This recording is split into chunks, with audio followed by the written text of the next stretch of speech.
Hey Brick Bloggeteers, Will here, and believe it or not, we're not talking about the 1989 Batmobile.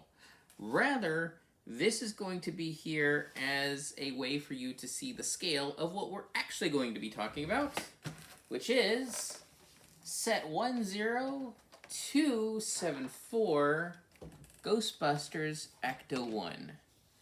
So you can kind of see they're fairly close. The Batmobile is still a little bit larger lengthwise because it definitely has the fins that stick out a little bit more. Turned the other way, and I'm knocking stuff off already. That's fun. They're about the same width, which is close to about 16 studs wide. So there's the Batmobile. There's the Ecto-1. So again, the Batmobile does have a few extra things that go a little bit beyond. So it's going to still feel like the beefier vehicle out of the two, but they're pretty darn close when it comes to actual scale size. The other notable thing is, like many Ultimate Collector Series style sets, the Batmobile does have this rotational base plate with a placard at the bottom. You don't get that with the Ghostbusters Ecto-1, nor do you get any excess minifigures, which I thought was a little weird. But, I mean, the movie that this one is based on isn't out yet. If you can tell on the body of the car, there are a number of spots where there are, like, rust stains. So this does refer to the original Ecto-1, but now in our time. So it's been through its fair share of time. Has a lot of interesting little details throughout the entire car. There are a lot of stickers on this, so that is one thing to watch out for. Fortunately, the large Ghostbuster logos, like on the sides of the door and the back, those are printed onto the large 1x4 3-high bricks that they're a part of. But for the most part, you are going to have a good deal of stickering involved. Another nice thing that I liked is the instructions come in this kind of nifty sort of cardboard pouch. So I didn't end up with any sort of wrinkled stickers or instruction manual.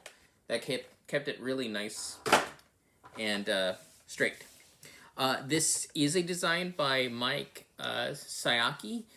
If you know him, he is in charge of a lot of the really, really big, really cool vehicles.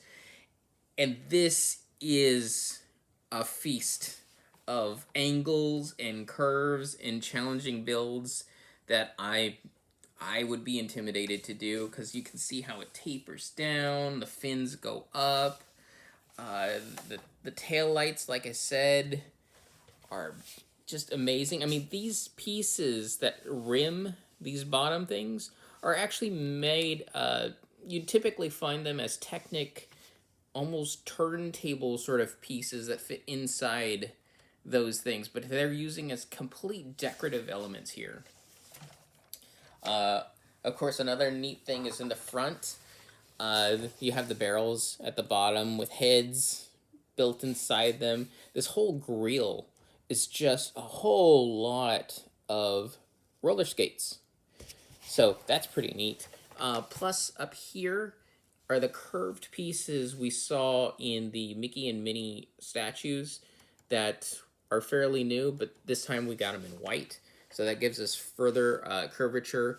Also, this windshield has a nice angled taper to it.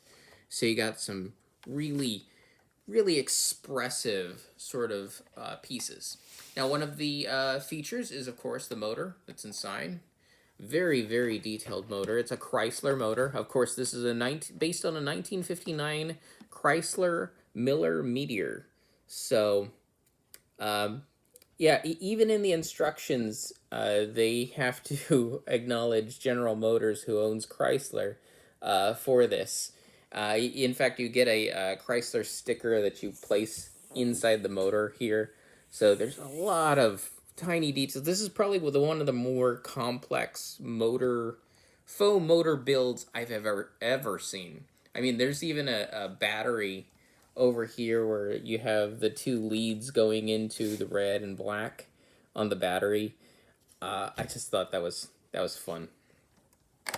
Another play feature is on top. You have the instruments that actually work.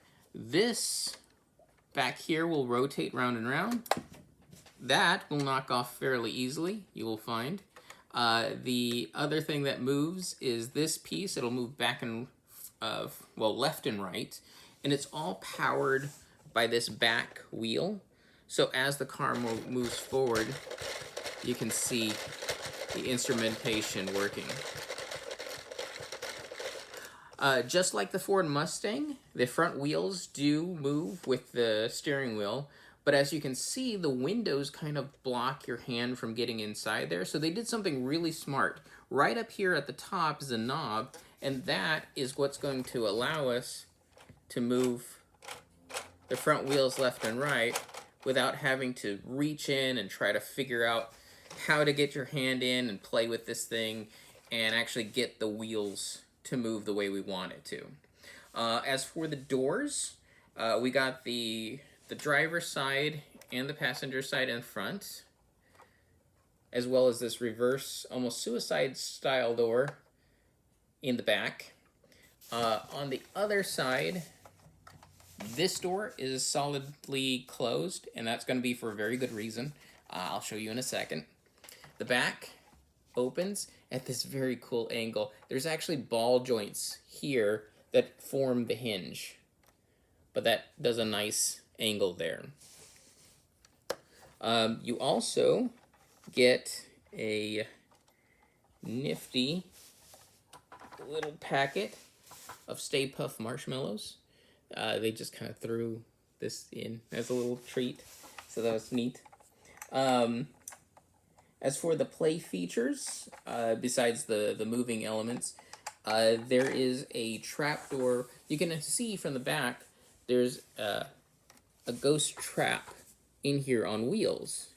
Now inside is a sideways door that when pushed back, it drops the floor so that the ghost trap falls out and behind the car. And of course, if you're moving the car forward, then this thing, will fall behind. Very neat. And then this can help you reload that. And can stick that back in. This is a long vehicle. Another interesting feature is with this door. There is a button right here which will actually pop out a seat on the side, flipping it around, and the seat has a proton pack. I imagine this has a lot to do with the new movie, so let's see it work. So when I push it, it's important that you open this door fully, because if you don't, the wiring on the proton pack will actually catch, and you won't get the full effect. But now that it's out of the way, I can push on that side. And you can see that the thing pops out, spins around, ready to do some ghost busting. And to reload it, you just push down back, and it goes right back into position, ready for all the science to happen. And to show you from the other side, this button is here. It pushes down and stays in that. And then you can see when I reload it, it reforms the body of the car.